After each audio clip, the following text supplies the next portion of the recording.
அனைவருக்கும்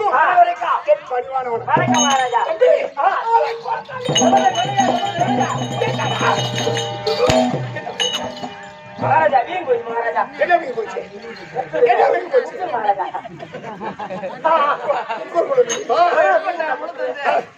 சாய்பாஸ் எங்க போய் தூக்கிடுவாங்க? எங்க அக்கா வச்சிருந்தாங்க. யாரு தூங்கினாங்க பாரு. ஏய் கூட்டா 8 பழம் சொல்லி கொடுத்தாங்க. தூக்கி போயா சரியா சரியா எனக்காக வந்தா தம்பி ஐயா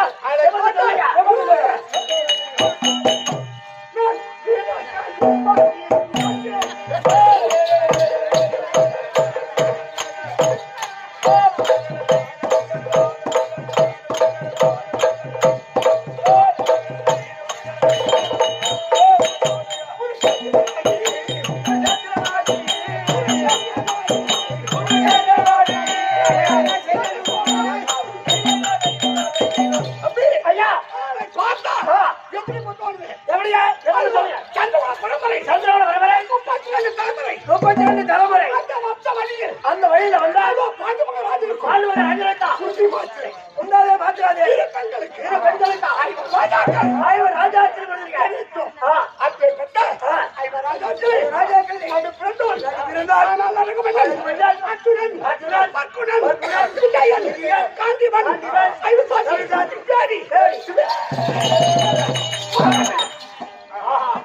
இப்படி எனக்கு முன்னிலை பின்னாடி பள்ளி பரிசு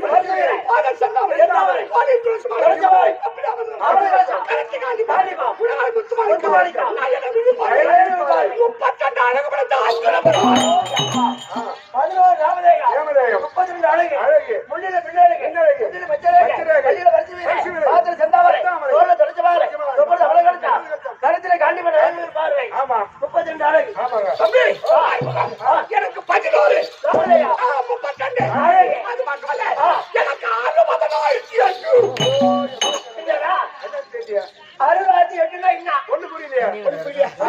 60,008 இல்லடா இல்லையா 60,000 எனக்கு போக மாட்டேன் மனைவி அப்ப எனக்கு காதல் எத்தனை பேர் 60,000 பேர் தாலி கட்டியவள் 8 பொண்டாட்டி 60,008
யாரு பிறகு 60,000 போதுமாதுங்க.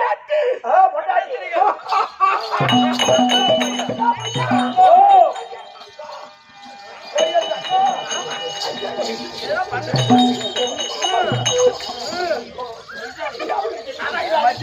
தாத்தா, அது வந்ததுல அசிங்கம். முத்த ஊட்டிய அசிங்கம். தங்கமானா தங்கம். அடாவே ஒண்ணு இல்ல. ஒரு போய் வாங்க பாண்டவர். ராஜாக்கு எனக்கு நேர் பங்காளி. தெரியாது. 100 பேர். கவரவர்கள். ஆமா.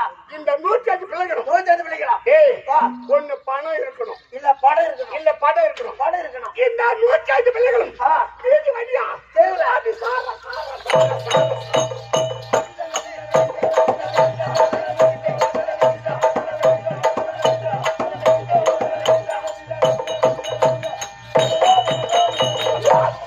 அவன் 105 பேரு தெருவுல சாசாரியா போனா.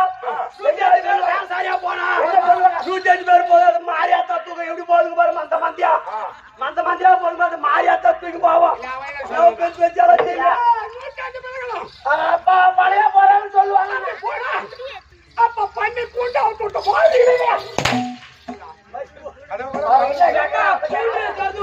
பண்டி விட்டா போகும்.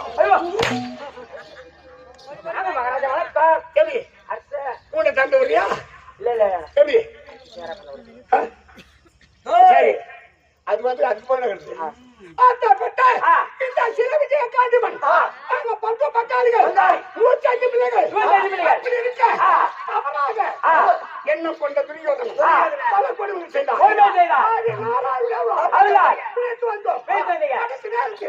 அவன் தூது மகனை ஆடி 4 ராஜ்யத்தை பறித்து 12 வருஷம்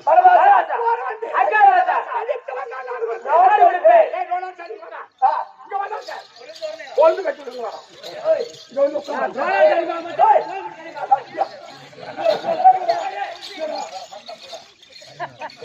எந்த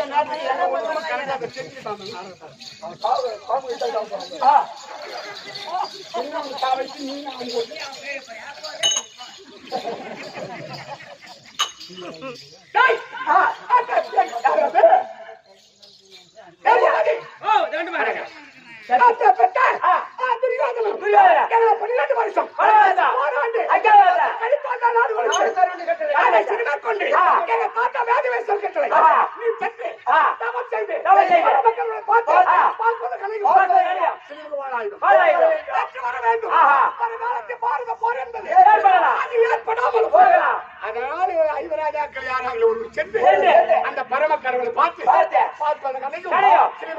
பெற்று வந்தால் நன்மையா இருக்கும் அப்படின்னு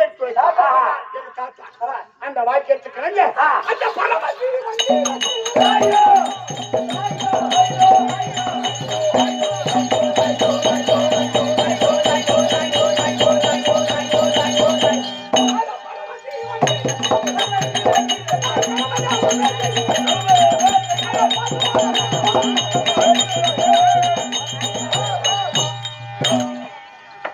தம்பி வாடாங்க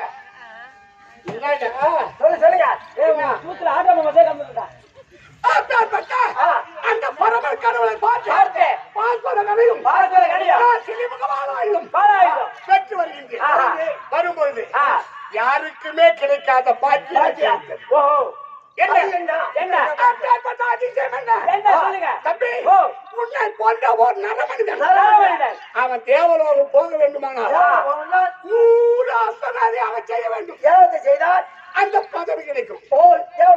ஆமா யார் அப்படி செய்யாமல் அந்த தேவ உலகத்திற்கு எனக்கு அழைப்பு வந்தது. ஆமா அது எதனால் அதோ இருக்கின்றார்கள் 3,60,00,000 நிவாத கவச காலக்கை அந்த தேவ உலகத்தை கொள்ள கொண்டார்கள். அப்ப எங்க அப்பா சொன்னார் யாரு அர்ஜுனா இவர்கள் இம்சை தாங்க முடியவில்லை. இந்த 3,60,00,000 நிவாத கவச காலைகள் கொண்டு விட்டால் எவர் இடுக்கத்தை தீர்த்து கொடுப்பார் அப்படின்னு கட்ட வைத்தார். நான் சென்று அந்த சோயமாபுரி சொர்ணமாபுரி ஆண்டுக்கு முடியாத 3,60,00,000 நிவாத கவச காலக்காயர்கள் அவர்களை கொன்று தேவரிடத்தை தீர்த்து தம்பி அந்த அமர கதி பாரசும்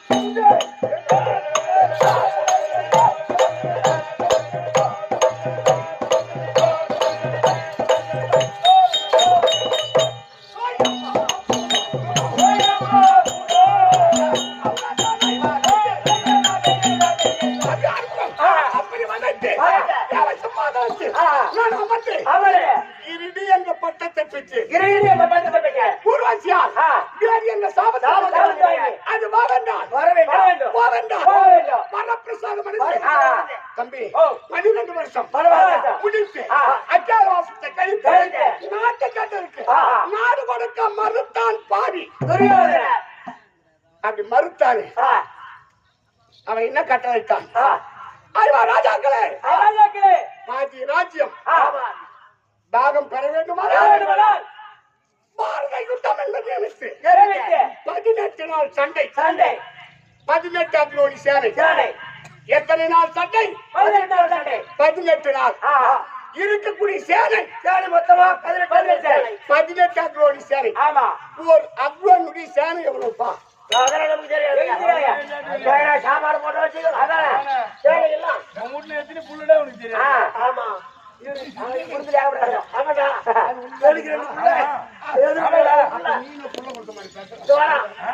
எனக்கு ஒரு புள்ள எதிர் வீட்டுக்கார ஒரு புள்ள பக்கத்து வீட்டுக்கார ஒரு புள்ள எத்தனை புள்ளனே தெரியாது எனக்கு ஒரு புள்ள மூணாவது ஒரு புள்ள சரி அது யாரு போடுற அந்த புள்ள எனக்கு தான் அது என் மகவோட மாதிரி இல்ல ஆமா ஆமா அவன் அப்ப கட்டி பேச இல்லையா அவன் பூஜ பாரு முகத்தை பாரு பொண்ணு மாதிரி இருக்குது அவன் அங்க போறான் அதை விடு அப்பேற்பட்ட 18 அக்னோடி சேனை ஒரு அக்னோடி சேனை 2,18,700 கொண்டு ஒரு அக்னோடி இப்படி பாண்டுவாளுக்கு 7 அக்னோடி கௌரவருக்கு 11 அப்ப 11 7 18 நாள் சண்டை அப்ப நியமித்து தம்பி இருந்த படைக்கும் அது தேர்ப்படை யானைப்படை குதிரைப்படை காலப்படை 4 வகை சேனைகள் பார்த்தா அங்க எதுக்கு யாரு இருப்பது எங்க பாட்டன் யாரு துரியோதன அதே நிக்கிறாரு பாட்டங்கிட்ட சண்டை போடலாமா போட முடியாது குருநாதர் கிட்ட சண்டை போடலாமா பங்கு பங்காளி கிட்ட சண்டை போடலாமா அதே நிராயுதபாணி போல் ஒன்று புரியாமல் அப்ப எங்க மாமா சொன்னார் ஏ அர்ஜுனா அனைத்தும் நானே அப்படி ஞானத்தை போதித்து என்னுடைய மச்சாக்காரன் யாரு ஆமா அவனுக்கு முன்னால் முதல் நாள் சண்டையில் வியாதனுடைய மகன் சுவேதனுக்கு சேனாதிபதி பட்டம் இந்த பாண்டவர் கொடுத்தார் அங்க தாத்தா பேசுவாச்சாரு முதல் நாள் சண்டை கடும் போர் நடக்கிறது அப்படி நடந்த போய் 4 அக்னோடி சேனை மாண்டது முதல் நாள் சண்டை 11 நாள் போனா அப்ப பாண்டவர் பக்கம் அப்ப 7 சமமாகி விட்டது பார்த்தா விஸ்வாச்சாரி அவருக்கு சூட்சமத்தார் அந்த சுவேதனனை மடித்தார் சல்லியனுடைய தண்டாயுதத்தார் உத்திர குமாரன் மாட்டார் அப்ப விளையாடனுடைய 2 பிள்ளைகள் உத்திர குமாரன் 2 பிள்ளை வாரி கொடுத்துட்டான் அது முதல் நாள் சண்டை ஆனா பாண்டவருக்கு அது கௌரவருக்கு வெற்றி ஆனா 2ஆம் நாள் சண்டையில் மச்சான் துஷ்டத்வமன் இந்த பாண்டவர்கள் சேனாதிபதி பட்டம் அங்க தாத்தா பீஷ்மாச்சாரி இருக்கிற படையில் சண்டை யுத்தத்தில் சதானிகள் ஆமா 3ஆம் நாள் யுத்தத்தில் பகவான் கையில் சக்கரம் எடுத்தார் பகவான் எதுல எடுத்தாரு தெரியல அதான சண்டையில தெரியாது கேட்டா இந்த 18 சண்டையில ஆனா நீ கையில ஆயுதம் எடுக்க கூடாது கேட்டா நடக்கின்ற பாரத யுத்தத்தில் என் பங்காளி பாண்டவர்கள் அவருடைய பங்காளி கௌரவர்கள் இந்த 2 தர படைகள் சண்டை செய்யும் நேரத்தில் பாண்டவர் போக ஆனா நீ கையில ஆயுதம் எடுக்க அப்படி சத்தி கேட்கிறா துரியோதன பகவான அப்ப மாமா சொன்னார் மருமகனை துரியோதனா தர்ம யுத்தம் நடந்தால் சத்தியம் இருக்க மாட்டேன் ஆயுதம் எடுக்க மாட்டேன் அதர்ம யுத்தம் நடந்தால் அப்ப 3ஆம் நாள் ஏன் சக்கரை எடுத்தார் என்ன காரணம் 3ஆம் நாள் யுத்தத்தில் என் அண்ணன் பீமாச்சு அந்த துரியோதனனை பார்த்து கதா யுத்தத்தால் அடித்தாங்க முடியாம ஐயோ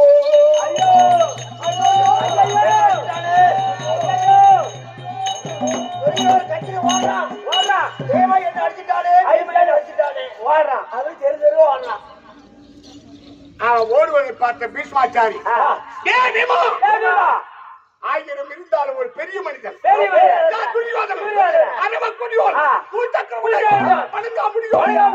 அவளை போய் இப்படி அடிச்சுட்டு பாத்தியா உன்னை விடுவது கிடையாது அப்படின்னு போன் கொடுக்க ஆரம்பித்தார் பீஷ்மாச்சாரி.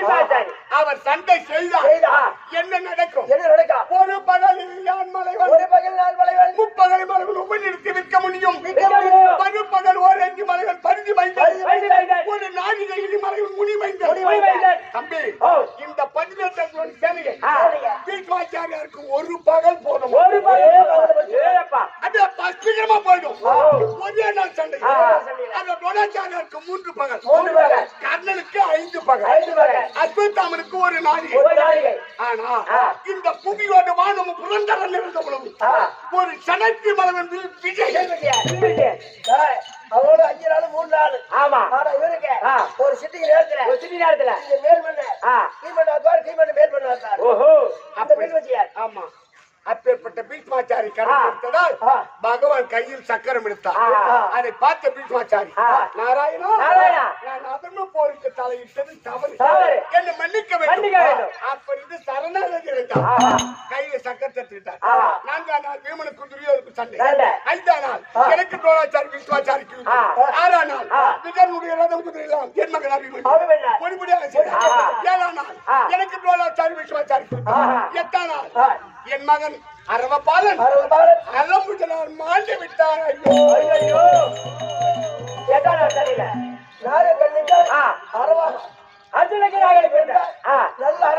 மாண்டு விட்டான், மாண்டு போயிட்டான், இறந்துட்டான். அப்பேற்பட்ட 8ஆம் நாள் என்னுடைய பிள்ளை அரவபாலனை மடித்தான். யார் அரம்புஜன்? அப்பேற்பட்ட அரம்புஜனை 9ஆம் நாள் யுத்தத்தில் என் அண்ணன் தீமாச்சு மடித்தான். 10ஆம் நாள் யுத்தத்தில் அந்த சமரால் பாட்டன் மீண்டும் தன்னையே காலத்தில் சமரால் பாட்டன்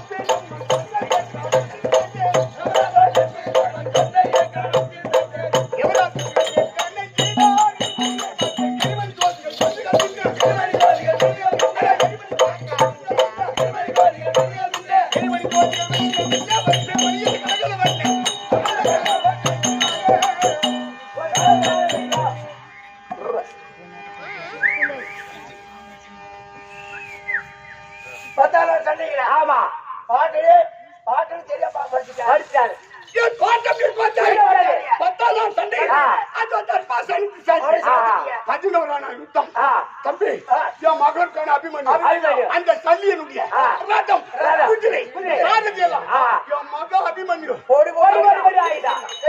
நேற்று எந்த நாள்? நேற்று 12ஆம் நாள் போயில்லாரே.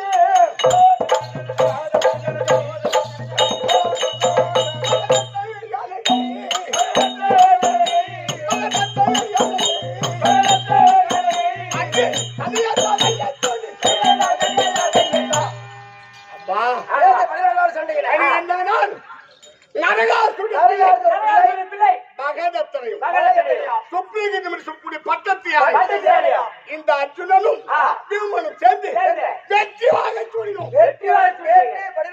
சண்டை உங்களுக்கு ஜெயம். தம்பி அதை ஜெயம் எப்படி சொல்வது?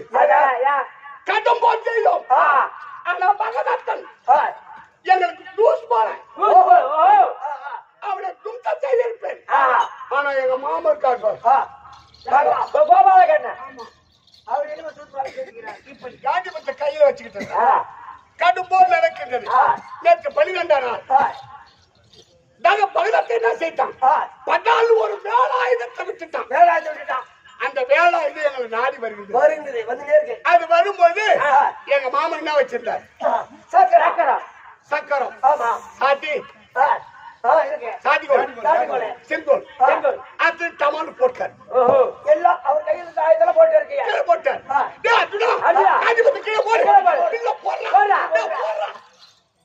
அவர் சொல்றாரு அந்த வேலாயுதம் எங்களை நோக்கி வருது. ஆயுதத்துக்கு கீழே போறான்னு சொல்றாரு. நானும் கம்முனுக்கரை போட்டேன். அது மாட்டும் போயிட்டு ஆமா. அப்புறம் கேட்டேன், மாமா ஒரு ஆயுதம் வந்தால் அதை எதிர்த்து போட்டு கொடுக்க வேண்டும். நீ கீழே போட சொல்லிட்டு அது மட்டும் போயிட்டு என்ன மாமா காரணம்? அர்ஜுனா, அது சாதாரண வேலாயுதம் அல்ல. அந்த வேலாயுதத்தை எதிர்த்து 33 தேவர்கள், 40 அரிசி கூட்டம், அஷ்டவசிகள், அஷ்டத்துக்கு பாலகர்கள், மும்மூர்த்திகள் யார் எதிர்த்தாலும் ஆயுதம் எடுத்து எதிர்த்தால் அவன் தலை 16,000 சுக்குலா போடும். அர்ஜுனா, நீயா இருக்கட்டும், நானா இருக்கட்டும், சிவனா இருக்கட்டும், பிரம்மாவா இருக்கட்டும், எவன் எதிர்த்தாலும் அவன் தலை 16,000 சுக்குலா போயிடும். ஆனால் அந்த வேலாயுதத்தை கண்டு எந்த ஆயுதமும் எடுக்காமல் கீழே போட்டு நிராயுத பாணியா அது நீரா போயிடுமா? போயிடும். எதிர்த்தவன் யாரும் இல்லை, எதிர்த்தவன் யாரும் இல்லை, அது மாட்டு போயிடும். ஆயுதம் எடுத்து நின்றால் அவன் தலை போயிடும். இந்த சூட்சம் எனக்கு தெரியாது. அந்த வேலாயுதம் போயிடுச்சு. எதிர்த்தேன் காடிவத்தை, அதிர்த்தேன் பகதத்தினுடைய சிரத்தை. நேற்று நமக்கு ஆனால் அப்படி பகதத்தில் மடிச்சதும் அந்த கண்ணன்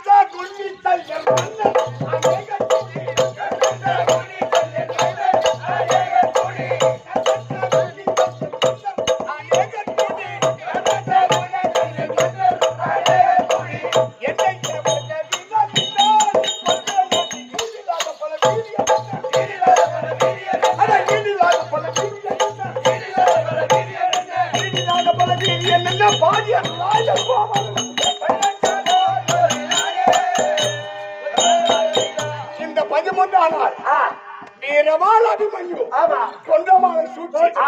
இந்த நாடகத்தை எழுதிய புண்ணியவான் இந்த ஈசிஆர் ரோட்ல பாண்டிச்சேரி, அதுக்கு அடுத்தது கடலூர் கூட தேவனாப்பட்டு ராஜகோபால் பேராசிரியர் அதை போட்டிருக்காரு. அதுதான் தெளிவா இருக்காரு. கர்ணன், சகுனி, சல்யன், மன்னர் அநேகர் என்னையே வளைத்ததினால் இடிலாத பல வீரியன் என்ன இந்த நாடகத்தை பாடிய ராஜகோபால நாடக பேராசிரியரை நான் துதி பண்ணேன். இன்றைய 12ஆம் நாள் முடிந்து நாளை 13ஆம் நாள் துவக்கம். யாருக்கு ஜெயம், யாருக்கு அபஜயம் ஒன்று புரியவில்லை. குருச்சேத்திர பூமிக்கு போவதா சக்தி என் மனைவி சுபத்திரி அவங்க அண்ணன் என் கேட்டா நாம பேசினாலும் சரி, கொஞ்சம் தங்கை கூப்பிட்டு அண்ணன் அனுப்பினா இன்னும் கொஞ்சம் பாசத்தோடு அதனால் சுபத்திரியிடம் ஓரிரு வார்த்தை பேச சீக்கிரமாக கொண்டு வந்துருப்போம்.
Thank